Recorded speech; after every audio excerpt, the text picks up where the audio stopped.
Em nome do Pai, do Filho e do Espírito Santo. Amém. Doutrina católica, tradição e magistério. Meditação. O plano maçônico para a destruição da Igreja Católica. Normas do Grande Mestre da Maçonaria, efetivas desde 1962. Publicado na seção História da Revista Teológica número 14. Março e abril de 1998. Páginas 22 a 25. Edizione Segno, Udina, Itália. Todos os confrades maçons terão que referir sobre os progressos dessas decisivas disposições, reelaboradas em outubro de 1993, como plano progressivo para o passo final. Todos os maçons ocupados na Igreja têm que acolhê-la e realizá-las. É preciso lembrar, antes de tudo, aos católicos, que a fé e a doutrina da Igreja é insuperável e completa, herdada dos profetas e dos apóstolos, reveladas por Deus, confirmada pela tradição dos santos padres, doutores e santos, confessada pelo sangue dos mártires e guardada pelo sagrado magistério. Não é preciso buscar coisas novas para alimentar o espírito, uma vez que o próprio Senhor nos oferece a sua palavra e o seu próprio corpo na Eucaristia. A Igreja Católica, historicamente, se opõe radicalmente à seita maçônica devido aos princípios anticristãos, libertários e humanistas maçônicos. O primeiro documento católico que condenava a maçonaria datava de 28 de abril de 1738. Trata-se da bula do Papa Clemente XII, denominada In Eminenti Apostolatus Specula. Após esta primeira condenação, surgiram mais de 20 outras, sendo que o Papa Leão XIII foi um dos mais ferrenhos opositores desta seita, sociedade secreta, e sua última condenação data de 1902, na encíclica Annum Ingresse, endereçada a todos os bispos do mundo, em que alarmava da necessidade urgente de combater a maçonaria, opondo radicalmente essa sociedade secreta ao catolicismo. O último documento oficial de referência é a Declaração sobre a Maçonaria, assinado pelo então prefeito da Congregação para a Doutrina da Fé, cardeal Joseph Ratzinger, depois Papa Bento XVI e hoje Papa Emérito, em 26 de novembro de 1983. O texto afirma que permanece imutável o parecer negativo da Igreja a respeito das associações maçônicas, pois os seus princípios foram sempre considerados inconciliáveis com a doutrina da Igreja e por isso permanece proibida a inscrição nelas. Os fiéis que pertencem a associações maçônicas estão em estado de pecado grave, mortal, e não podem aproximar-se da Sagrada Comunhão. Monsenhor Ricardo Domingos Liberali, em seu livro Horas de Combate, na página 161, diz o seguinte sobre a seita maçônica. A maçonaria é uma seita judaica anticristã. Se havemos de seguir a um judeu, seja então Jesus, o Filho de Deus, e não os judeus que mataram a Cristo, os quais, com a maçonaria, filial da Cabala e do Kaali, querem dominar os cristãos menos avisados, fazendo-os praticar um papel miserável, de serem cristãos e agirem contra Cristo. É o cúmulo. O impactante, assustador e tragicamente realista texto abaixo foi publicado na Itália no ano de 1998, na Revista Teológica. A sua leitura nos faz perceber tristemente quantas realidades deste texto já se fazem presentes dentro da Igreja hoje em dia, infelizmente. O inimigo se infiltrou de forma muito forte. A fumaça de Satanás, a que se referiu o Papa Paulo VI à época final do Concílio Vaticano II, porque não foram combatidos e ainda não são, e agora menos ainda, até porque a grande maioria se uniu aos inimigos neste diabólico plano de destruição da Igreja de Cristo. Acho que vale a pena a leitura e profunda meditação. A seita maçônica, inimigo de Deus e da Igreja, não dorme nunca. Nós, como católicos, que temos por obrigação defender nossa fé, também não podemos dormir, assim como nosso Senhor não dormiu no Monte das Oliveiras.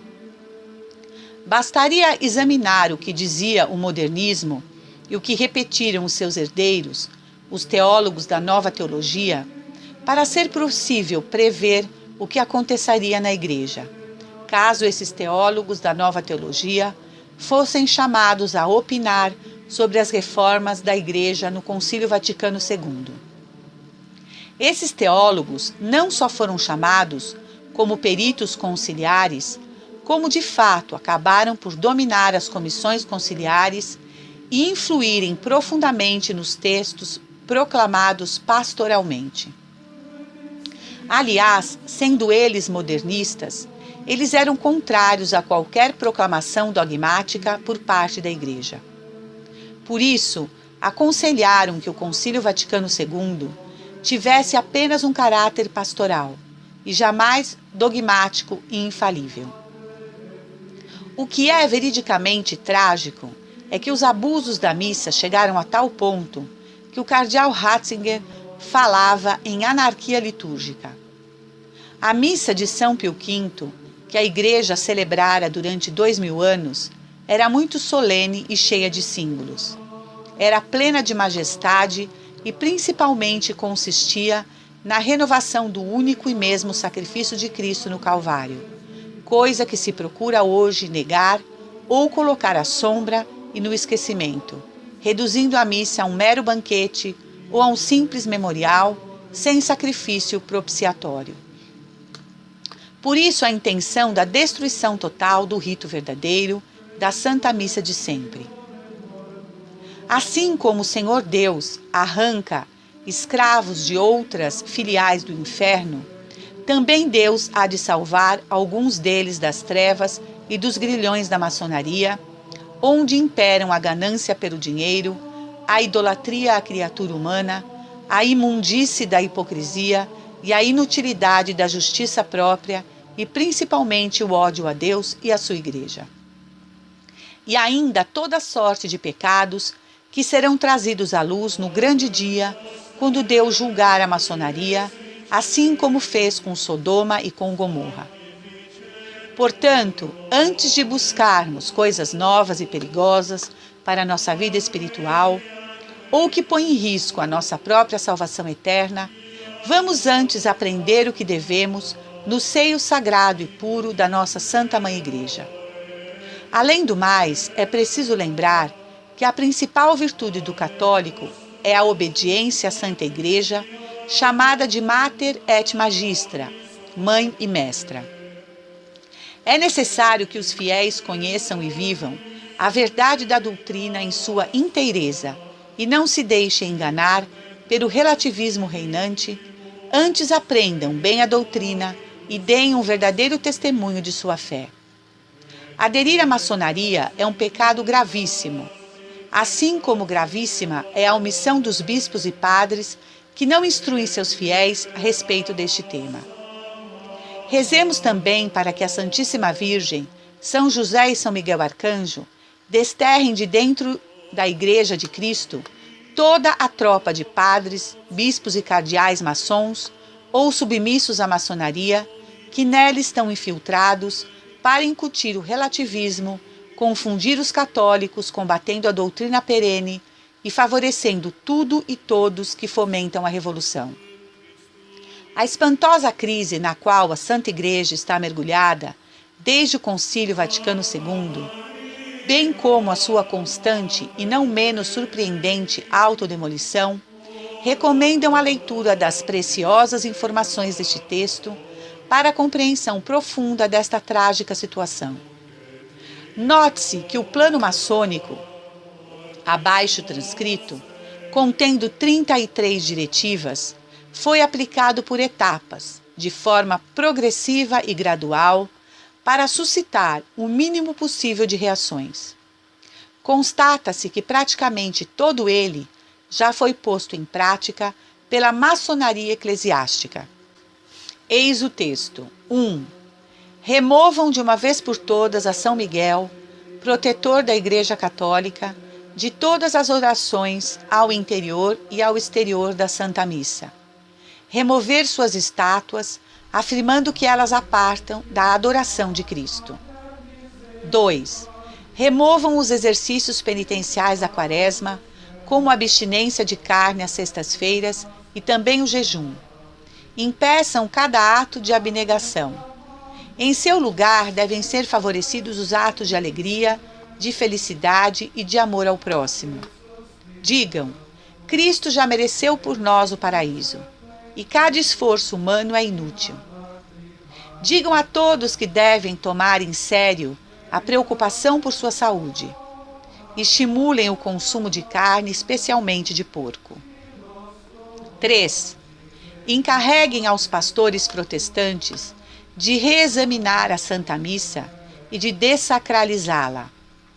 Semeiem dúvidas sobre a real presença de Cristo na Eucaristia e confirmem que a Eucaristia, com maior aproximação à fé dos protestantes, é somente como pão e vinho e compreendida como um puro símbolo.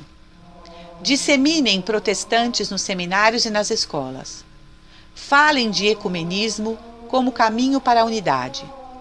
Acusem cada um que crê na presença real de Jesus, o Cristo, na Eucaristia, como subversivo e desobediente para com a Igreja. 4. Proíbam a liturgia latina da missa, adoração e cantos, uma vez que eles comunicam um sentimento de mistério e de respeito. Apresentem-no como feitiços de adivinhos.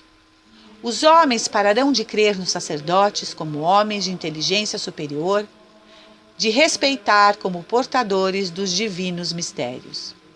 5. Pretendam as mulheres como sacerdotisas.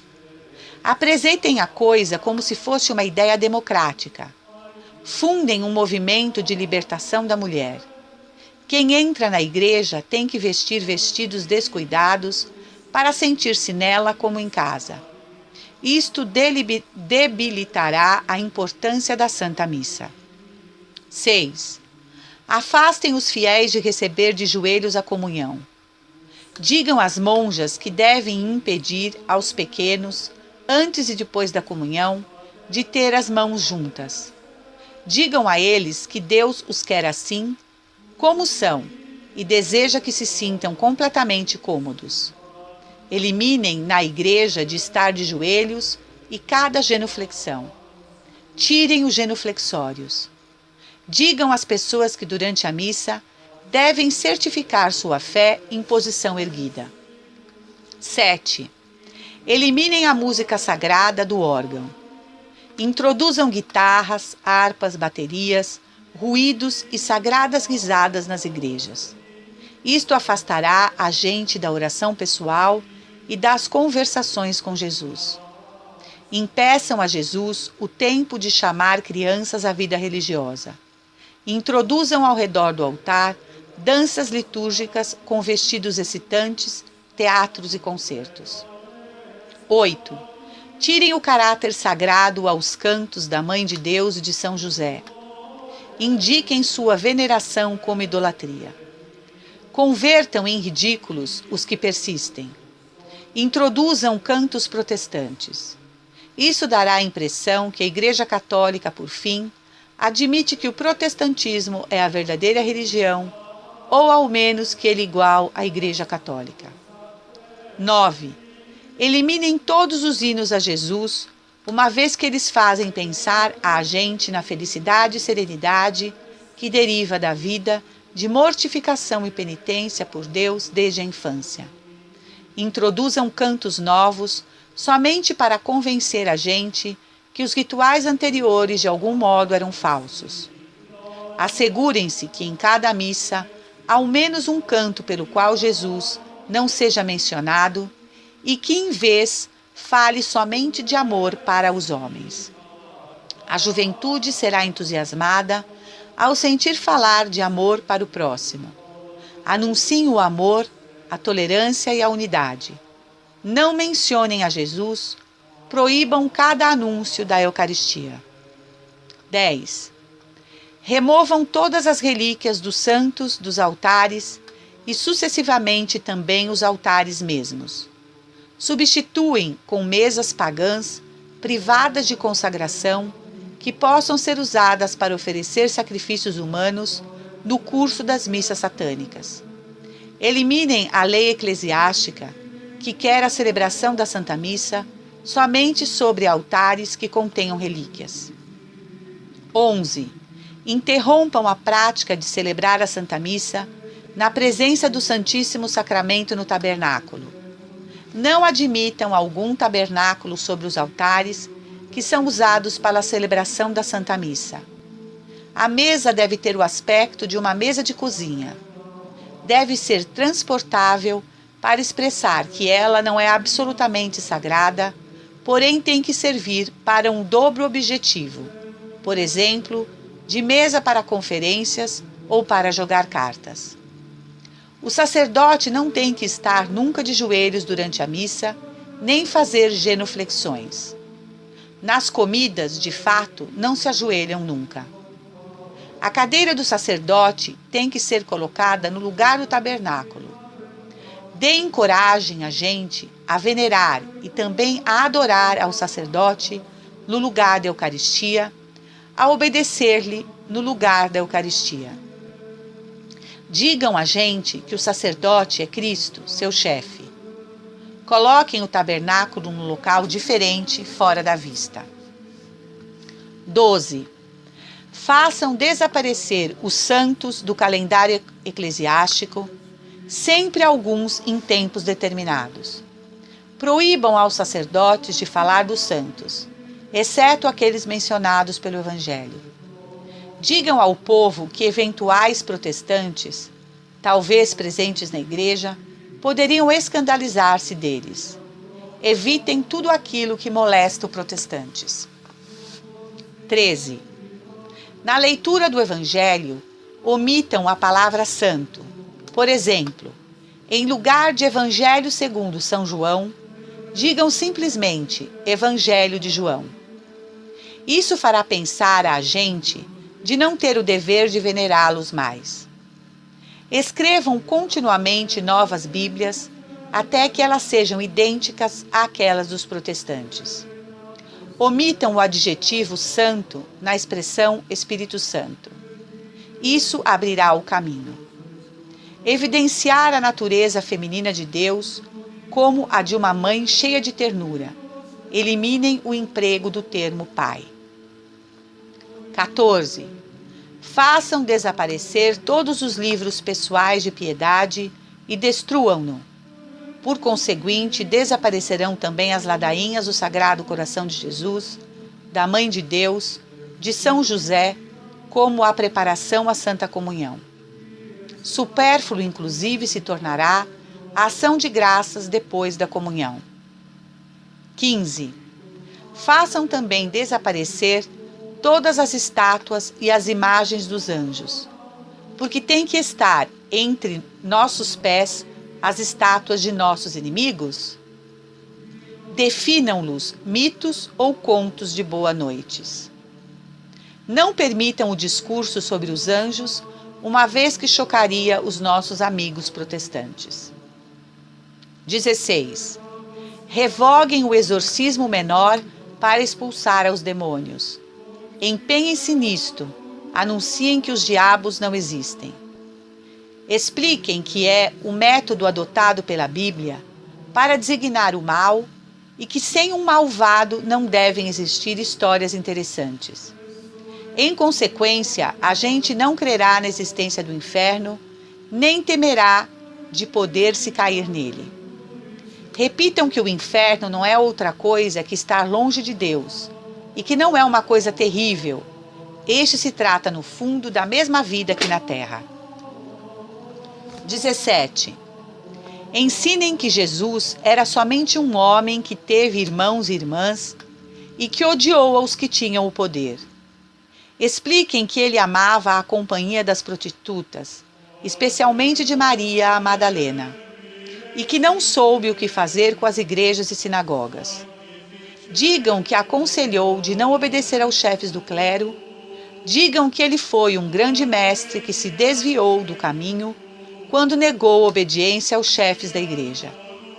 Desacreditem o discurso sobre a cruz como uma vitória. Ao contrário, apresentem-na como um fracasso. 18.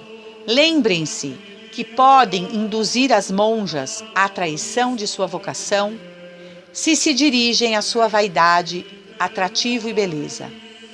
Façam trocar o hábito eclesiástico e isso as levará naturalmente a jogar no lixo seus rosários. Revelem ao mundo que tem dissensão em seus conventos. Isso dissecará suas vocações. Digam-lhes que não serão aceitas se não renunciam ao hábito. Também favoreçam o descrédito do hábito eclesiástico entre a gente. 19. Queimem todos os catecismos. Digam aos catequistas de ensinar e a amar as criaturas de Deus em vez do mesmo Deus. Amar abertamente é testemunho de maturidade. Façam que o termo sexo se converte em palavra de uso cotidiano em suas classes de religião. Façam do sexo uma nova religião. Introduzam imagens de sexo nas lições religiosas para ensinar às crianças a realidade. Certifiquem-se que as imagens sejam claras. Deem coragem às escolas de tornarem-se pensadores progressistas no campo da educação sexual. Introduzam assim a educação sexual através da autoridade episcopal. Desta maneira, os padres não terão a possibilidade de dizer nada em contrário. 20. Destruam as escolas católicas, impedindo as vocações das monjas. Digam às monjas que são trabalhadoras sociais com um salário e que a igreja está a ponto de eliminá-las. Insistam que o professor leigo católico receba o idêntico salário daquele das escolas governamentais. Empreguem professores não católicos. Os sacerdotes devem receber o idêntico salário como os correspondentes empregados seculares. Todos os sacerdotes devem tirar assim sua batina clerical e suas cruzes para poder serem aceitos por todos. Ponham em ridículo aqueles que não se conformam. 21. Destruam ao Papa, destruindo suas universidades. Tirem as universidades ao Papa, dizendo que em tal modo o governo poderia subsidiá-las. Substituam os nomes dos institutos religiosos com nomes profanos, para favorecer o ecumenismo. Por exemplo, em lugar de Escola Imaculada Conceição, digam Escola Superior Nova. Criem departamentos de ecumenismo em todas as dioceses e preocupem-se que seu controle seja de parte protestante. Proíbam as orações para o Papa e a Maria, porque elas desanimam o ecumenismo. Anunciem que os bispos locais são as autoridades competentes. Sustentem que o Papa é somente uma figura representativa. Expliquem à gente que o ensino papal serve somente à conversação, que ela, de outro modo, não tem nenhuma importância. 22. Combatam a autoridade papal, colocando um limite de idade a seu exercício. Reduzam-na pouco a pouco. Expliquem que é para preservá-la do excesso de trabalho. 23. Sejam audazes. Debilitem ao Papa introduzindo sínodos episcopais. O Papa se tornará então somente como uma figura de representação, como na Inglaterra, onde a Câmara Alta e aquela baixa reinam e deles a rainha recebe as ordens.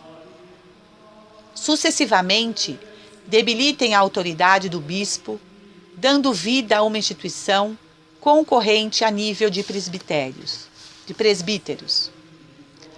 Digam que os sacerdotes recebem em tal modo a atenção que merecem. Ao final, debilitem a autoridade do sacerdote com a constituição de grupos de leigos que dominem aos sacerdotes. Deste modo, se originará um tal ódio que abandonarão a igreja e até os cardeais, e a igreja será democrática, a igreja nova. Reduzam as vocações aos sacerdotes, ao sacerdócio, fazendo perder aos leigos o temor reverencial por eles. O escândalo público de um sacerdote destruirá milhares de vocações. Louvem aos sacerdotes que, por amor de uma mulher, souberam deixar tudo. Definem-nos heróicos. Honrem aos sacerdotes, reduzidos ao estado laical, como autênticos mártires, oprimidos ao tal ponto de não poder suportar mais. Também condenem como um escândalo que nossos confrades, como maçons, no sacerdócio, tenham que ser notados e seus nomes publicados. Sejam tolerantes com a homossexualidade do clero. Digam à gente que os curas padecem de solidão. 25. Comecem a fechar as igrejas à causa da escassez de clero. Definem como boa e econômica tal prática. Expliquem que Deus escuta em todos os lados as orações. Neste caso, as igrejas se convertem em extravagantes desperdício de dinheiro. Fechem, antes de tudo, as igrejas em que se praticam piedade tradicional. 26. Utilizem comissões de leigos e sacerdotes débeis na fé, que condenem e assegurem sem dificuldade cada aparição de Maria e cada aparente milagre, especialmente do arcanjo São Miguel. Denominem obediência o respeito à autoridade, se alguém obedece às revelações ou se alguém reflete sobre elas. Denominem desobediência o respeito à autoridade, se alguém obedece às revelações ou se alguém reflete sobre elas. Indiquem aos vigentes como desobedientes respeito à autoridade eclesiástica. Façam cair seu bom nome em desestima, então ninguém crerá nessas revelações. 27. Escolham a um antipapa. Afirmem que ele reconduzirá os protestantes na igreja e talvez até os judeus. Um antipapa poderá ser eleito se fosse dado o direito de voto aos bispos. Então muitos antipapas serão eleitos, assim que será instalado um antipapa como compromisso. Afirmem que o verdadeiro papa é morto. 28. Tirem a confissão antes da Santa Comunhão para os alunos do 2º e 3º ano, para que eles não importem nada dela quando frequentem 4º e 5º e depois as classes superiores. Então a confissão desaparecerá. Introduzam em silêncio a confissão comunitária com a absolvição em grupo. Expliquem a gente que coisa sucede por causa da escassez do clero. 29. Digam que este é o tempo dos leigos. Comecem a dar a comunhão na mão, como os protestantes, em vez de dar na boca sobre a língua. Expliquem que Cristo fez do mesmo modo. Recolham algumas hóstias para missas negras em nossos templos. Depois distribuam no lugar da comunhão pessoal uma taça de hóstias não consagradas que se podem levar consigo a casa. Expliquem que deste modo se podem receber os dons divinos na vida de cada dia. Coloquem distribuidores automáticos de hóstias para a comunhão e denominem-no tabernáculos. Digam a gente que se deve dar o sinal da paz. deem coragem a gente a deslocar-se na igreja para interromper a devoção e a oração. Não façam sinais da cruz. No seu lugar, façam o sinal da paz. Expliquem que também Cristo se deslocou para saudar os discípulos. Não permitam alguma concentração em tais momentos. 30. Depois que o antipapa for eleito, tirem os sínodos dos bispos, como as associações dos sacerdotes e os conselhos paroquiais.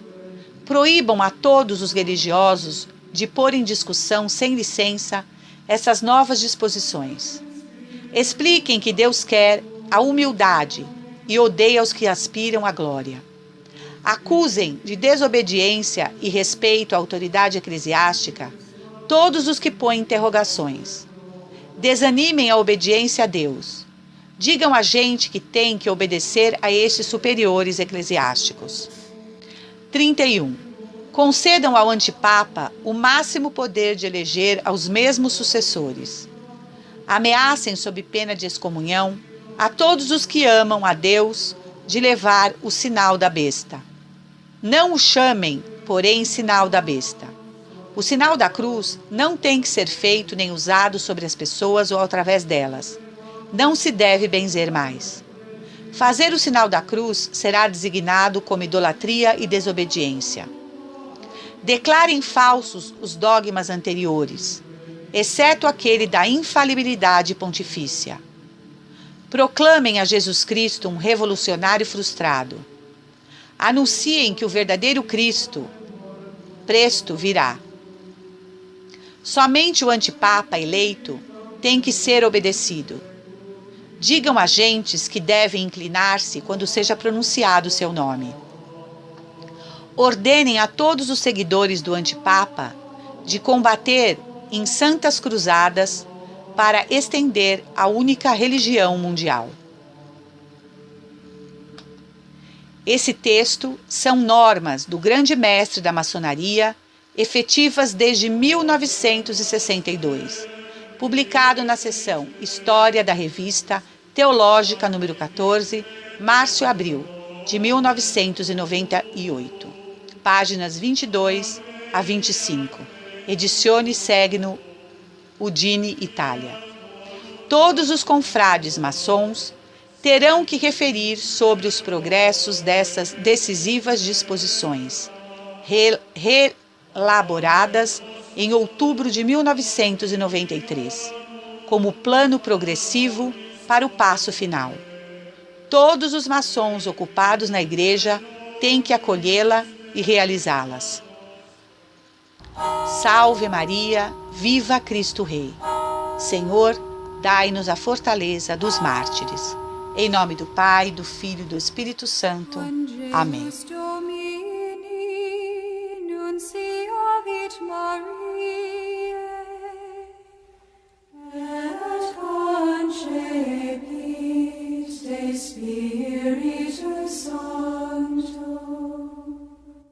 Ave Maria, gratia plena Dominus tecum, benedicta tu in mulieribus, et benedictus fructus ventris tui, Iesus.